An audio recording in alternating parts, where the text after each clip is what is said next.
If you want extraordinary results, you need to do extraordinary things. And I feel like that's the challenge. Ready is not a feeling, it's a decision.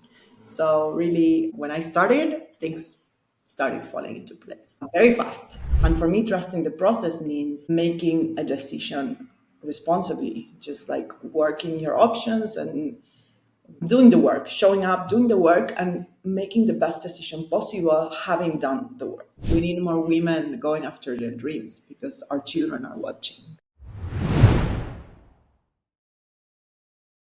Hello, my love. Welcome to another episode of Blisstopia podcast. I'm your host, Mercedes Castellani, and I'm so happy to be recording this episode with you today. Today, we're going to talk about really transforming your life, going into your life purpose. And today, I'm interviewing one of my dream clients, Ana Liz Chibán, who has been part of Path to Purpose. And she's a true example of what we can achieve when we are actually bold and we go after the things that we want. So Ana Liz Chibán is a human rights advocate turned career mentor and growth strategist. She began her path as a lawyer focused on supporting communities that were affected by human rights violations. Her work in humanitarian settings led her to train in trauma-informed care and psychological first aid and spark her own journey of personal growth and redefinition. Today, she supports professionals in times of transition. She helps them find clarity, build a strategy, and tell their stories in a powerful, confident way. Her work bridges personal authenticity and professional direction, always with a grounded, intentional support. So, for the record, and for those of you who want a bit more context, Analise and I, we met back in university, I think more than 15 years ago. So that was a long, long time ago. We both studied in the top business university in Argentina, which is called Universidad de San Andrés. I studied business, Analise studied law. And kind of our paths went on separate ways. She was in Harvard, living the American dream. I came to Europe, living the European dream. And then our paths basically collided again, because now we have things in common and we're both in this path of transformation. So welcome, Analise, to the show. I'm super happy to be having this conversation with you.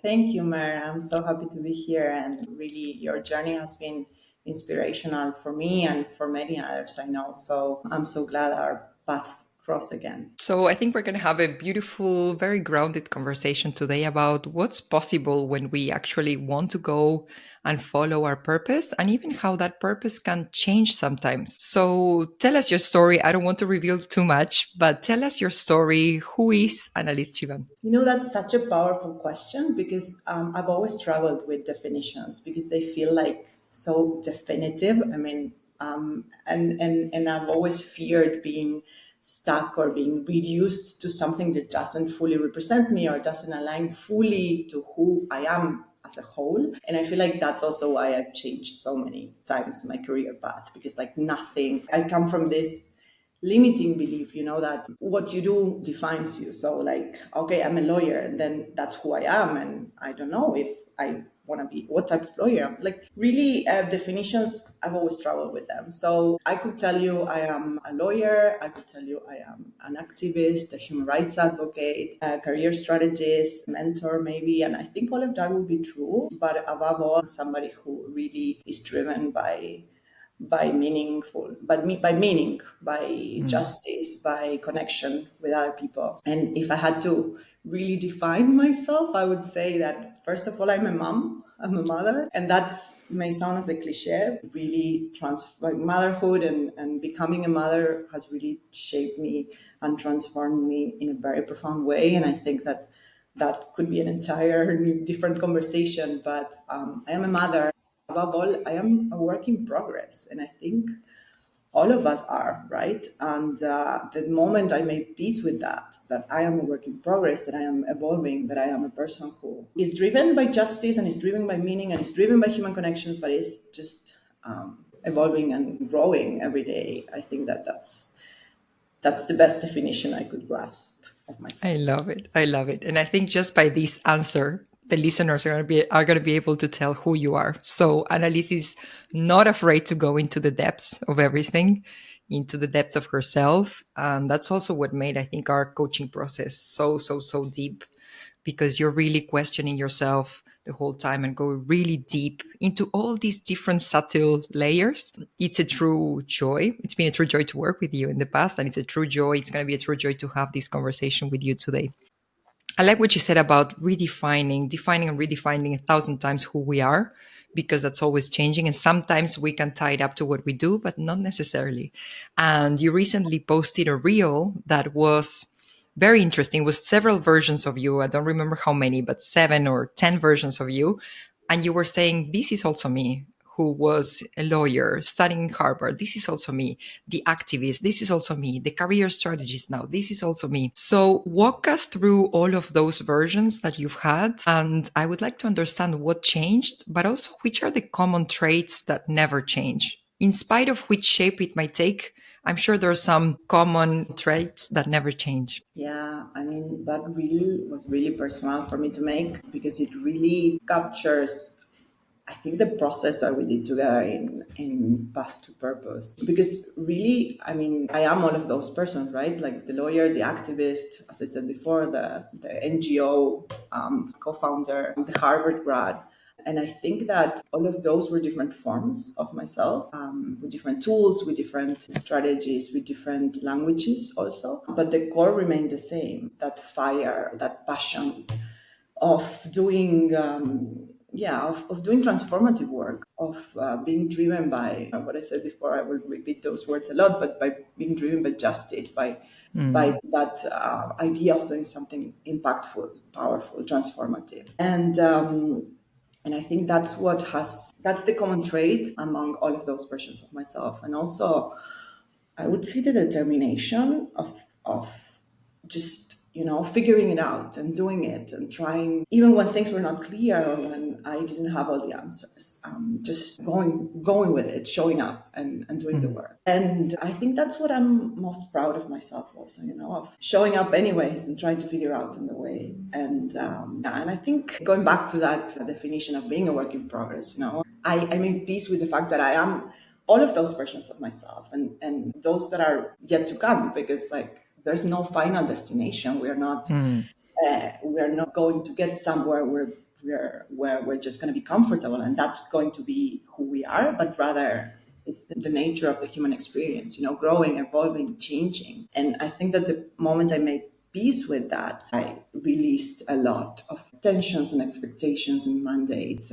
And I think what it's interesting is that all of those different versions are there, and it's like you're integrating those versions. You're not killing those past versions and saying, okay, this is the one that's alive and all of the other ones were never valid, they never existed, they're dead.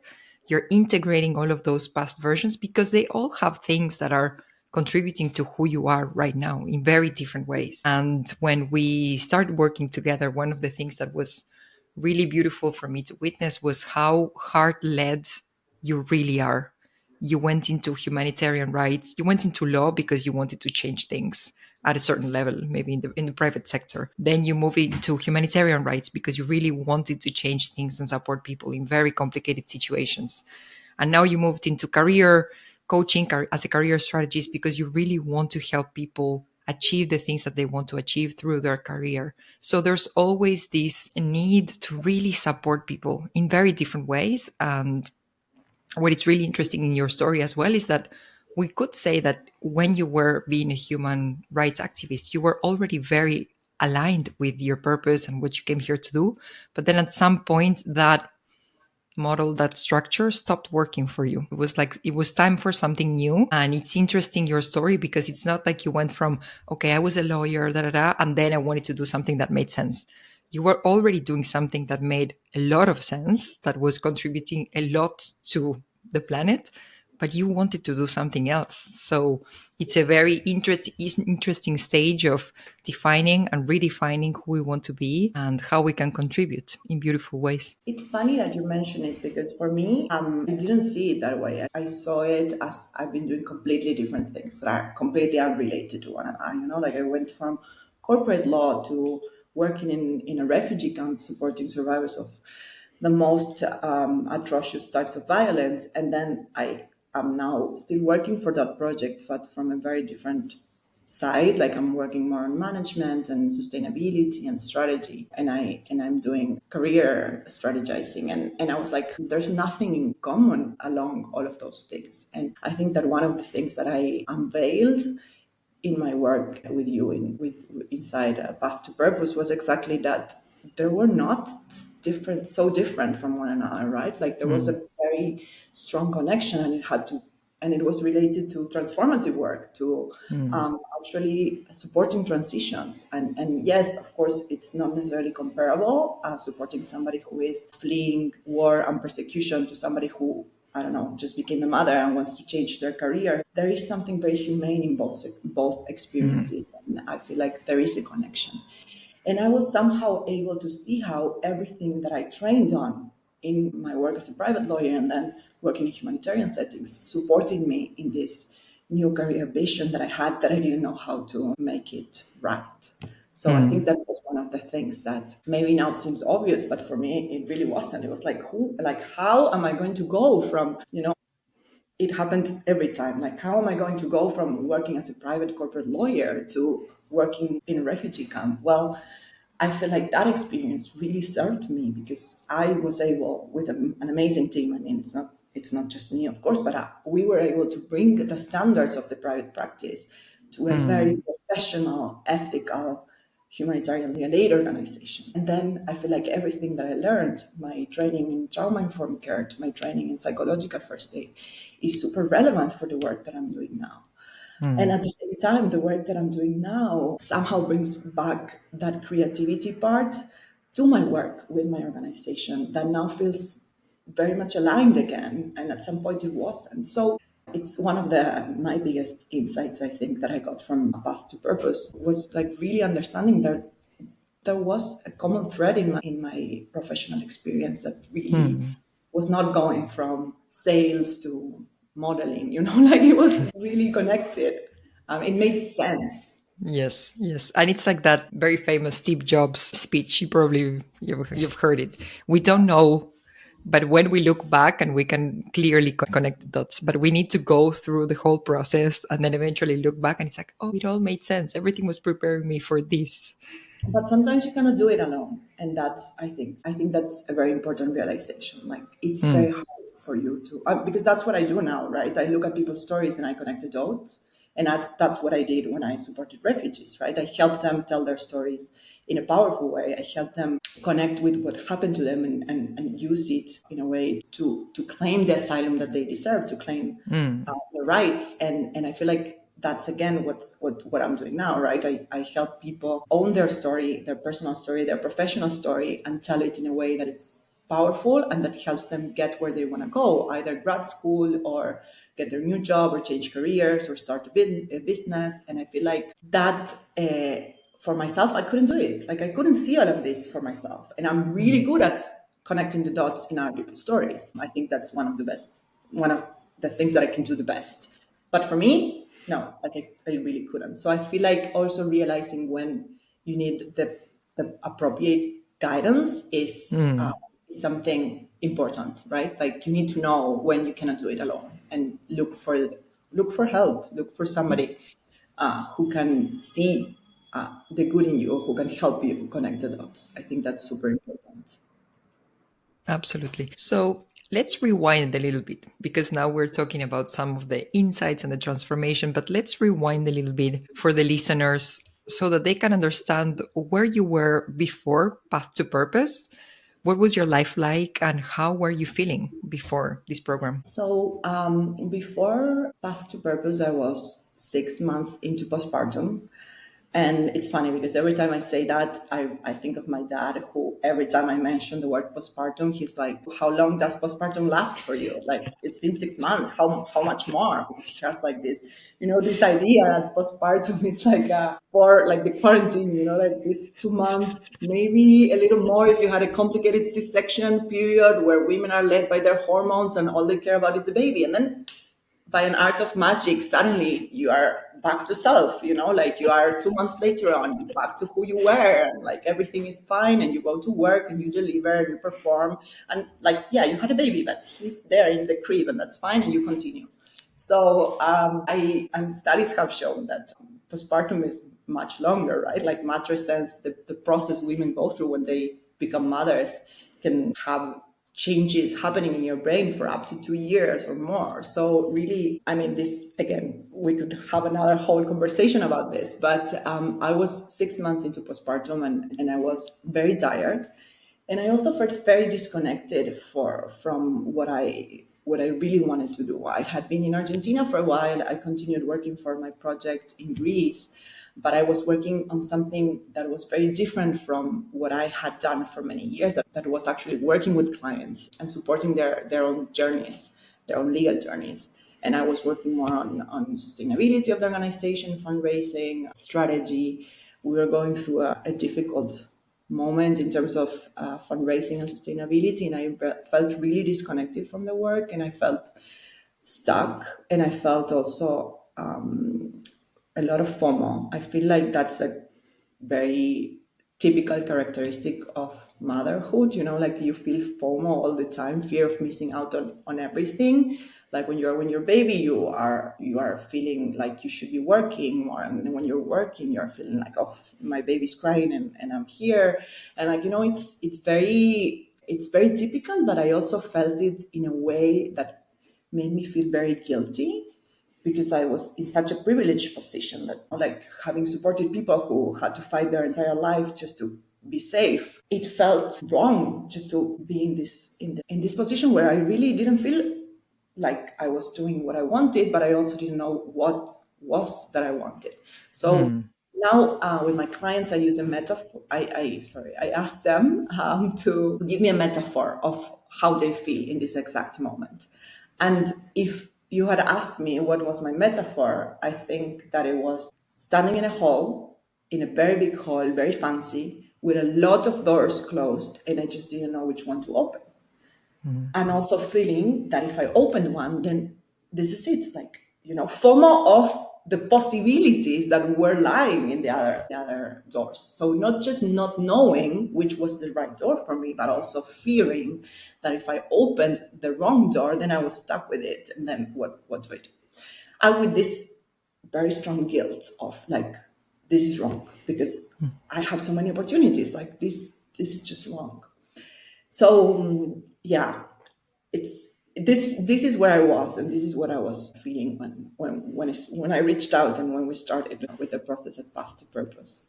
Yes, and I remember it was I think you were also very tired emotionally from postpartum, but also you had seen and lived so many difficult things back in Greece. It's not, when we are supporting people through these really difficult life and death situations, it has an impact on our bodies. It has an impact on our emotions. And I remember when we first started speaking, there was a lot of emotion coming up because this was still in your nervous system, in your aura. This was still there. And I Yeah, think we were able, in my little body. by little, in your body, and we were little by little to release all of those emotions. You're a very empathetic person, very sensitive person. And when we are like this, we tend to pick up on other people's emotions. And you've been picking up on people who were in very, very complicated situations that no one should ever go through. So there was a lot of releasing all of that, releasing all of those emotions that weren't yours. And then also starting to realize, okay, what do I want? What do I want? Where do I want to go? So what was that process like for you? I think it was, what's the word? It was different than what I expected, in the sense that, I don't know, we all have these ideas of how clarity is gained, right? Like how we reached clarity. And I somehow expected that there will be a blue light in the sky turning on when I arrive to the right decision. And that doesn't happen, right? Like, you have to trust in the process.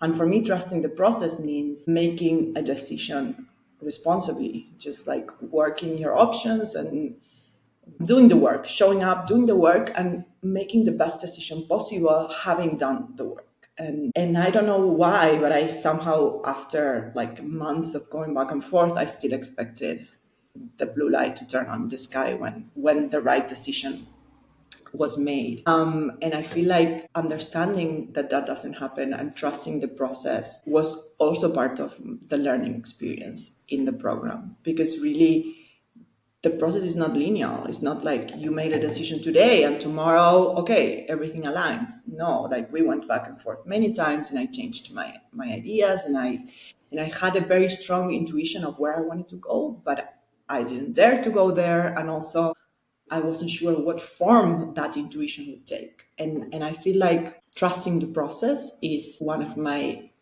biggest learning experiences of the entire process, like learning to understand that things take their time and trusting that they will unfold the way they should. And that's mantra that I learned from another mentor.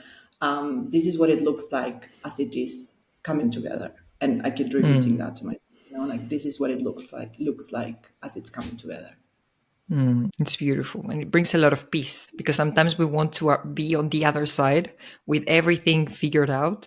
And this is like, okay, this is what the process actually looks like as things are shaping and forming. And also, as you said, we can, inside of this program, some people will come and it's like, okay, it's very linear. Some people will come, it seems like it's very clear, and then they change their mind and they go into something else, and that second thing becomes clear. Some people come with no ideas whatsoever. Some people come with a bunch of ideas. So also from my side, as we go into this process, we go together. It's like we're sailing together. And I don't know how that process is going to be, because I'm not here to provide the answers. I'm here to ask the right questions at the right moment so that each person can find their own answers. And then we're going to look at it from 70 different points of views to make sure that that is the right answer for you specifically. But also for me, as I go into the process, I don't know how this is going to turn out for each person. And that's the beauty of it. We're discovering this together. And I'm going to be asking every person 1,000 questions to make sure that that is the thing. And if any limiting beliefs come up, we're going to clear all of those limiting beliefs. And we had a lot of that work also with you, clearing some beliefs that were there that didn't necessarily allow you to step into something new.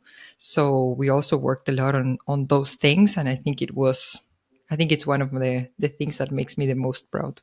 But also, I want to say something something about the other side. I also feel like there isn't the other side. That doesn't exist, in the sense that, and for me, this is the biggest realization, right? There isn't a destination. There isn't the other side. Like maybe you see somebody else in a position that you would like to be in, but they are already in another process. They are already evolving.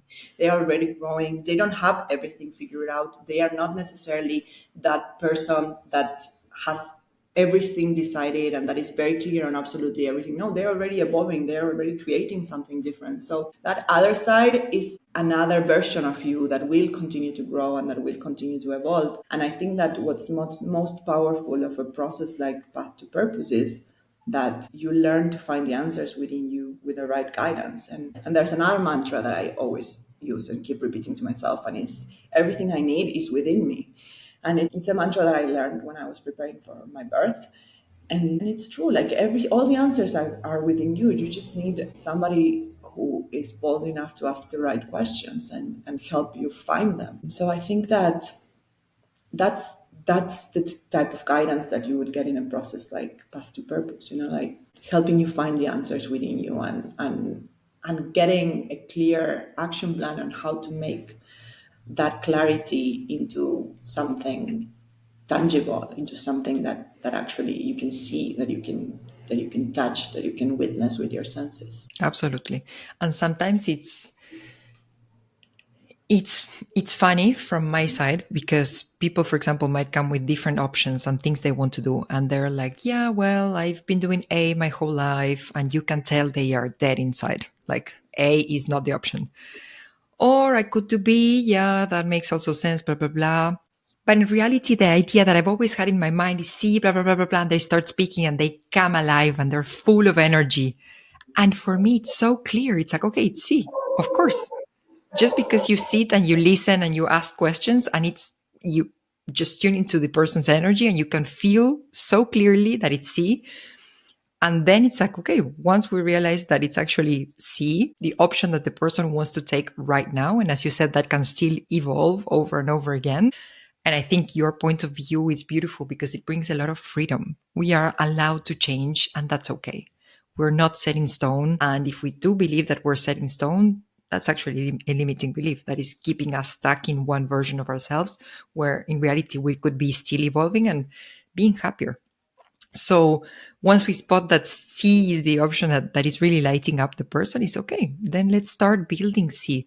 Tell me more about C. Let's dream about C. And then how can we make this actually happen and turn this into reality? So you came into this program feeling like there were 1,000 doors. You were in this alley, beautiful alley, 1,000 doors. You didn't know which one to open. A lot of FOMO, feeling stuck. And how are you feeling now? And now I'm feeling very tired still. I mean, don't get me wrong. It's amazing to choose yourself, to choose to bet on yourself, but it's also hard work. It's hard work. It's showing up when you don't want to, showing up when you're tired, showing up when you are doubting yourself, showing up when you're starting to change your mind. It's, for me, it was not clarity once and for all, right? It's not like I gained clarity, okay, all of the doubts are gone, all of the FOMO is gone, all of the alternatives are gone. It didn't work like that for me, and I don't think it works like that for most people. But it becomes a choice, like it becomes a decision. It becomes a decision to feel in a certain way, a decision to align myself with my higher version, with the future self, with who I really want to be, and that's a very powerful work. So I have clarity. I have a decision to make every day, and I think that that's beautiful. So I started my own program. It's called Connect. It's a program designed to support professionals in periods of transition. So either going to grad school or changing jobs or changing careers or coming back after a pause. And that has been super powerful. And at the same time, I continue working for Phoenix, for my organization, but from a very different place. I feel like somehow doing this work and reconnecting with who I really wanted to be helped me find creativity and find new ways of doing my job. And really, I'm amazed at that, because now I tackle my responsibilities that are not very different from the ones that I had 6 months ago, but with a very different energy. And I have more ideas, and everything feels more like creative. And I am supporting our teams from in ways that I really didn't know I could. And so I think that that has been amazing. And then, of course, I am a mother, which is another level of showing up and doing the work and growing every single day. So, but I feel super, super confident. I feel super aligned. I have doubts, of course. I have days where I again go back to that alley, to that hall, and think about the other doors. But if I had to describe it with another metaphor, it's like if the other doors were shrinking, like, and there's only one big, beautiful doors and the others are just there, but it's clear that I want to go through the big, beautiful door, like that would be the metaphor if I had to put it in a Beautiful. more, yeah. Beautiful. So you've been able to redesign the way you were working in your current job so that it would also drain less energy, bring more creativity, bring more fun into that, because you're still working for that organization. At the same time, you've created your own practice as a career strategist, which is amazing, and it's going very, very well. It's starting very, very well. And you're also a mom. So it's a lot of things that you're juggling all at the same time. And if you don't think of yourself as a Wonder Woman, you should, because it's a lot. It's a lot. Some women with a job and a child, they would be already like a bit overwhelmed. Imagine a job, a child, and creating a new business. So it's like, It is a lot. I am no Wonder Woman, but I do have a Wonder husband, and I also do have a lot of support. So I really, really want to stress that. I cannot stress that enough. Really, having the support of your family changes everything, because you know how there's this trend now going on in TikTok and Instagram, like we all have the same 24 hours, and I don't think that's true, because it's not the same. If you have a family to support you, if your kid has grandparents to help, if you have the possibility of affording daycare, it really makes a big deal. So I am no Wonder Woman, but I do have a husband and a couple of Wonder grannies. We really do. And I feel like I've been able also to put a big part of that FOMO away and trying to be more present in everything that I do. It's a work in progress as well, but it has been super helpful to work on presence, on being mindfully present in everything that I do, so that FOMO is so I can win a little bit the battle against FOMO. It's not easy, and I don't win every day, but I'm there. I'm competing. I'm It's like getting better. we're hand to hand. Yeah. Amazing. So during the program, what do you think shifted inside of you? Because sometimes it's hard to describe what happens inside of Path to Purpose because it's very subtle. So sometimes it's difficult to put words into it. But if you had to describe it to someone, what shifted inside of you? What were your main breakthroughs or unexpected insights? What happened? So for me, it was building up. Like every day, I would be like moving 2 steps forward and then 1 step backwards, and then 2 steps forwards and then two back. Like it was not a breakthrough where you say, okay, this is what I want to do. Like I cannot spot that moment, but I did feel how my confidence in myself, in my story, was building up through small breakthroughs, like understanding that first, this that we discussed before, understanding that there is a common thread and there is something that has been preparing me for this. Second, understanding that I have been doing this for longer than I thought, right? I have been doing career strategizing for a lot of people for a very long time, even though I didn't have necessarily like a business set up around it. Everything I learned about motherhood and about becoming a mother also was connected to this life transitions idea of supporting that space or holding that space for people. So I think that for me it was a very subtle, as you said, process of just building confidence and building trust. And I think the biggest breakthrough was when I gave myself permission to name it out loud. This is what I want, because it becomes real. When you name something, it becomes real. And say, okay, this is what I want to do. And it took me a while, right? Like I was speaking in less clear ways, like, okay, maybe I would like to do this, or maybe this is what I would like to go. And there was one day when I really like just said it out loud, like, this is what I want. And then it became real. And then I think that the second one was when I decided to start, when I decided that I needed to begin, because really, and this is my biggest lesson, you don't need clarity. You don't need everything ready. Like you will never be ready. Ready is not a feeling; it's a decision. So really, when I started, things started falling into place very fast, very fast. So I, of course, then also got more support, another mentorship to help me with building business strategy and all of that. But really, when I started, things started falling into place. So saying it out loud, giving myself permission to start, and starting without having everything figured out were like my biggest breakthroughs. In a very non-linear process for me. It was like I even felt like, oh, what is Mercedes going to say to me today? What I'm again going to tell her that I'm having doubts about what we already discussed last week. Like it was all like going back and forth, 2 steps forward, 1 step backwards. Like that, I got to the point where I said, okay, this is what I want, and named it and went for it. And I'm still going for it. It's not, again, once and for all. You go for it every single day. Absolutely. And I think that's the challenge. That's the challenge. Because how many episodes of Blisstopia podcast have you recorded? Like this is episode 47. 147, and you still show up every single week. So there's no other side. You have to show up every single day. So it's like motherhood in a way. It doesn't matter if I slept well. It doesn't matter how I'm feeling. I have to show up every day. And choose to be this version that we want to be. I think it's beautiful what you said about owning your desire and naming your desire, because I think sometimes we feel it's there, but until we're able to say, okay, this is it, I can own, this is what I want, this is who I'm going to be from now on, or this is who I'm going to try to be from now on until I become that person. I think that's the biggest shift.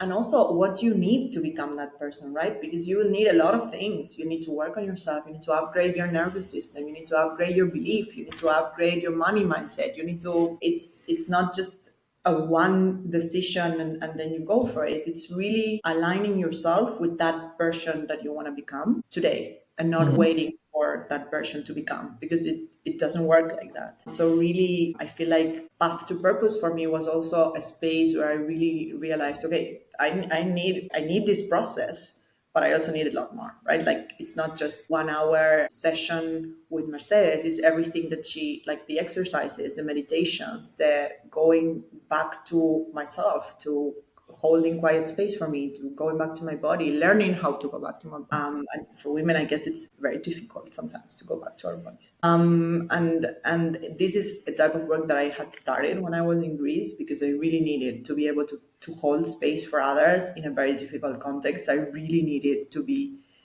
at my best self, the best diet, the best sleeping patterns, the best tools for nervous system regulation. So I really was very disciplined with all of that when I was there. But then when I came back, I feel like a lot of things stuck in my body started to emerge, and the work we did was so important also for that, for realizing, okay, there's a lot I need to do. There's a lot of work I need to do. So there's a therapist that I know that always said, feeling good requires a lot of work. Like it does require work. It's not only when you don't feel good that you need to, like, you have to do a lot of things to feel good. And it's very important how you show up every day.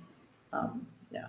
Absolutely. And I think to become this version of ourselves that we want to be, for me, it's kind of like the process that an athlete goes by. Because yes, you see it on social media and it's like so easy and so relaxed and the energy is so high. But in order to have that energy that is so high, that person is going to bed quite early. That person is definitely not drinking alcohol or doing any kind of whatever things you might find out there. That person is eating very well. That person is training the way they're supposed to train. There's a lot of things that go, and then you see them do this. For example, you see an athlete and they do this beautiful movement. But how many times have they practiced that movement? How many good, healthy habits they have in place in order to be their best selves in every possible way? Because maybe drinking a lot of water versus not drinking a lot of water is the difference between the movement being absolutely sublime and not being sublime. There is a lot of work that goes behind once we decide, okay, this is the person that I want to be. Whatever that means for each and every one of us, it takes very, very different ways. But if we do decide, for example, to become a business owner, there is so much work around that. As you said, we need to work on our money mindset. We need to work on our nervous system to be able to hold all of those clients and all of that money and all of that success. We need to work on our mindset in general. What limiting beliefs do we have? There's a lot of work that needs to be done. And that's also the fun of it. If it would be so easy and we could do it in one day, I think we would be looking for another challenge. But it does require a lot of work to become that woman that we want to be, whether that's becoming, a very successful executive and she needs to have a certain confidence and a sort of personal brand within the company, whether that's having your own business, very different things. How do we train to become that person? How do we become her? Yeah, 100%. I think the comparison with athletes is super accurate, because we praise them, right? We praise athletes for what they can do, and sometimes we overlook the years and years and years of consistent work, of consistent lifestyle. And yes, if you want extraordinary results, you need to do extraordinary things. And I feel like that's the challenge. And for me, motherhood added another layer to that, because really, I want my child to see that you can do what you want to do if you put in the work. And of course, I know I'm speaking from a place of privilege, but I want to really see that he shouldn't be bounded by mandates or by what people think he should do, but rather that he should go after what he believes he can do best, or what he wants to do in his life. And I think that's also another layer of power there, right? I want him to see myself as a role model for what I say and what I do, and not just what I teach him. I want him to see me every day, build my dream life. Absolutely. And I think I'm not a mom yet. It's in the works, manifestation. But I think it's so important for the children how happy their mom is. There's research on that. Of course, you know way more than me on this topic, but from what I've heard, there's research that shows that it's so important for the children because they're very connected to the mom's nervous system. So if the mom is happy and the mom is doing what she wants to be doing and she's being who she wants to be, that's happiness guaranteed for the children. And as you say, it's also a role model of you can be whoever you want to be and forget about all the expectations, including mine as your mother. Including mine. So the other day I saw a post. I don't know who wrote it, so I won't be able to give credit. But it said we need more women going after their dreams because our children are watching. That's exactly what I mean. So beautiful, so beautiful. So, what would you say to a woman who's maybe thinking about joining Path to Purpose? She's maybe a little bit scared for very different reasons that can come up. What would you tell this woman? So I would tell her first, never underestimate the power of investing in yourself. I think that the return of the investment when you make an investment on yourself is impossible to value, like really. And second, that this is a space, a very safe space for you to navigate your own dreams and who you want to be. And I think that that's super powerful because it's not like a structured program that you may fear that's going to not be accurate for you. There's one path to purpose for every person that joins it, and it's different for every one of us, and it's very personalized. And to trust that the answers are within you. You just need the guidance of somebody who can see you with compassion and who can help you find them. And for me, it has been life changing. So I would really just text me and I will convince you. Like whoever is thinking, just you have my Instagram somewhere in this episode. Just text me and I'll convince you. But really, for me, it has been life changing, and I didn't know where it was going to lead me. So you don't need clarity, you don't need a clear question, you don't need options of possible answers. You just need the uncomfort of being somewhere you feel like you have outgrew. If you are somewhere you feel you have outgrown that place, then I think you should try this because the process and what you can discover in that process about yourself is really life changing and it's unbelievable. So yes, thank you. So happy. So happy for you, Annie, and so happy for all the women who are inside, and so happy for all the women who are about to enter into this work, because it really is profound. And sometimes it's difficult to describe what happens inside, but the person that enters the program and the person that leaves the program is not the same person. And then I've also had the chance to experience that transformation in 4 months, and people decide to renew and we do 8 months sometimes. But I've also had the chance now, because I've been doing this for a while, to maybe the person does the program and then we kind of okay, they live their life and I look into, what they're doing 1 year after that, and they're a whole new person.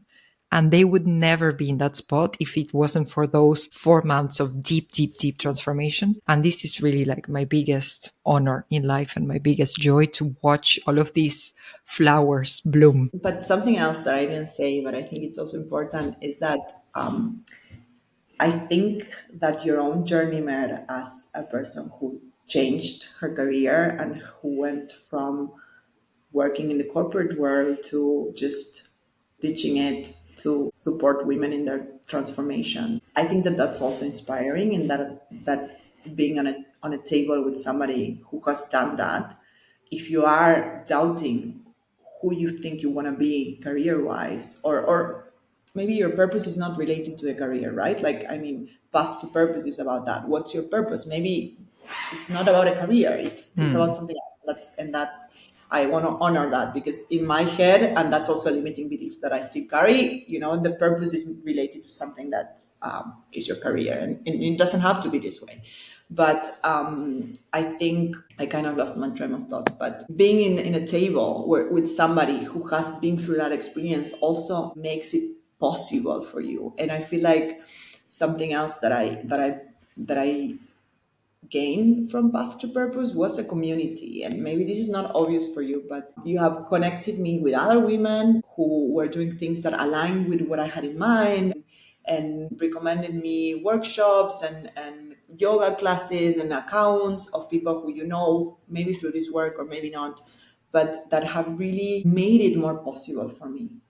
I attended a fertility yoga class with somebody who you worked with, and then you recommended me a specific podcast episode of somebody. So the whole thing helps you become part of a community in a way of people who are doing this work, and makes you feel less alone and gives you a sense of possibility, because also we have this limiting belief of like the others, this was possible for others, but is it really possible for me? And I think that when you sit in a table where there are others who made it possible, it becomes possible for you as well. So I think that's also something really interesting about the way you work. And I think you should maybe think about having like a alumni, because I think it's super interesting, because we have something in common, that is that we're Yes. craving for more, and we are looking for a way of making that vision alive, and it makes you feel like you're not alone.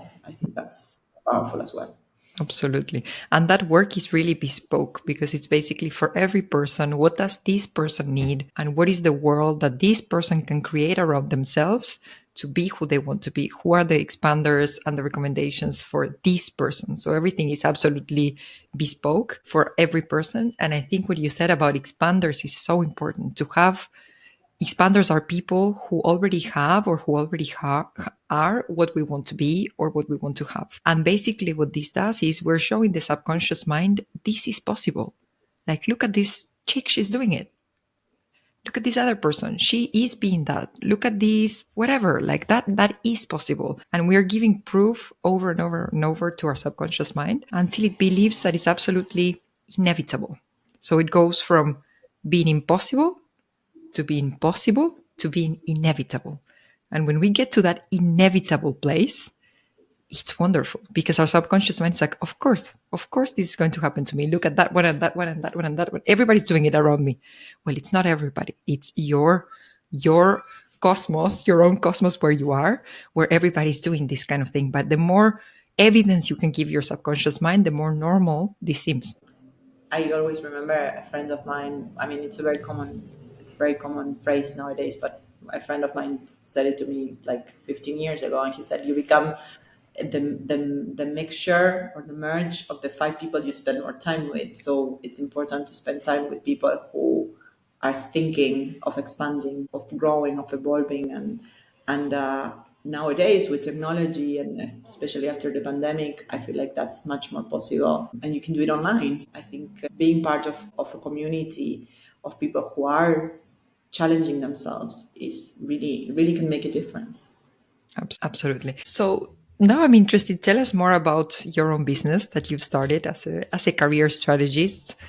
Which services do you offer, and what makes your approach unique? So I have been in this place before. I have been lost. I have been in a place where I knew I wanted a career change, but I didn't know how to approach it. And I also know what it feels like to have the right guidance to change. So I've designed a program that is exactly what I needed when I was in these moments. And I think that's what makes it different. My method is called Connect.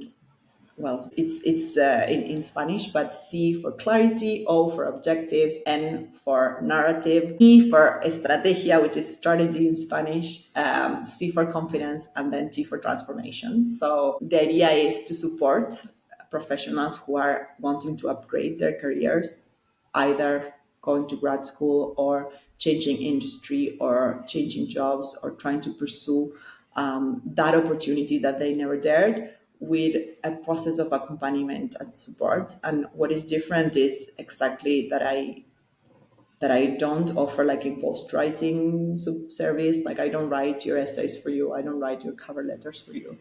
I just support you in finding clarity and in telling your story in a way that is powerful, that is convincing, and that is life changing for you. Sometimes, as we discussed before, we've done things and we feel like they are not relevant or that they don't add to that job description of the job that I want to pursue, but they do. And when you find somebody who can help you understand with clarity who you are as a professional, that can be a game changer. So I offer different programs that are depending on what are your objectives, and then also 2-hour immersions to discuss strategy or specific job applications and interview preparation for job interviews. And it's been really amazing, and I'm super happy to be supporting professionals in going after their goals, or even defining what those goals are. So very similarly to Path to Purpose, if you are in a moment of your career where you feel you need a change and like you don't know which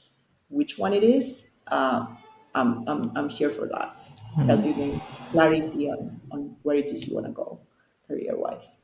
Absolutely. And you yourself, you've entered into Harvard, which we haven't mentioned. And now the people that you're working with are entering into Yale, Princeton, some of the Ivy League's American schools. So there's a nice pedigree. Yes. I've supported people get into the top schools in the world: Oxford, Harvard, Columbia, Yale, NYU. And then I've also helped people in their job interviews for very important companies and banks. And I've also supported people who really want to change their careers. They have started teaching English and now they want to move into something completely different. So I'm super excited. And for me, the most important part is to see how people gain confidence in themselves. They really come to their side of the process, not just with a better optimized profile for their job applications or their grad school applications, but really with a lot of more confidence in themselves. And that's, for me, it's priceless. Absolutely. So where can listeners find you online if they want to hang out with you, check your job, ask about Path to Purpose, whatever it might be? Where can they find you online? They can find me on my Instagram account. Most of it is in Spanish. It's at Ana Chibán. I can share it then with you, Mer. But I speak English, as you can see, and I also work in English. It's just that my main social media now is focused on Spanish speakers. But of course, I also work with non-Spanish speakers. So Absolutely. feel free to reach me out. Amazing. So we're going to have the link to your Instagram in the show notes in case people want to contact you or ask any kind of questions. You have a very engaged community. So I'm sure we can always add more followers and more engagement into that. So I like to finish the episode with 3 rapid fire questions. Are you ready? Yes, I love this. So the first one is, when was the last time you felt bliss? The last time I felt bliss was yesterday when I went downstairs and my son was playing with his dad, just laughing out loud like 2 kids playing in a backyard. That was amazing. Can you think of one idea that fundamentally changed your life? Yes. When I was working in the law firm. I started working in a criminal law firm in Buenos Aires. One of my mentors, one of my bosses, he said to me, I was very stressed about a hearing that I had and I really didn't know how to tackle it. And I never had an oral hearing before. And he looked at me and he said, Annie, for being who you are, having studied where you studied and working where you work, you can do anything you want in life. I mean, he said it in a less polite way. You know? He said, you can do whatever the fuck you want in life. But okay. Forgive my French. And I looked at him and I was like, what are you even saying? Like, of course not. And now I realize he was right. I can do whatever I want in life. And that's a big privilege and a big responsibility as well. Absolutely. Absolutely. And if you could choose one rule that everybody in the world needs to obey, what would it be? Always be kind. You don't know what the other person is going through. And it's not about you. It's about what they're going through. So don't take it personal. Be kind and don't take it personally. Absolutely. That would be such a good rule, actually. Right? Yes. I mean, I have to apply to myself as well. It's not like... And don't take it personal. Like sometimes people take things and it's not you. I swear, it's not you. It's me. Practice what you preach. It's not easy, but yeah, don't take it personal. Absolutely. Thank you so much for this conversation. It's been a true joy having you and sharing and going into the depths once more with you. It's been a true joy. Thank you so much for being so bold and brave being in the podcast. It's really a true full circle moment. So thank you so much for being here. Thank you, Matt, for inviting me, and thank you for your amazing work. I hope this can convince those women on the fence to make a decision to invest on themselves and to really dare to be who they want to be, or even to start the work to discover who it is that they want to be, because it's really life changing. And thank you again for having me. I had so much fun, and I hope we can do it again at some point. Absolutely. Thank you so much to listeners for being here. I will see you on the next episode. And in the meantime, in Blisstopia we trust.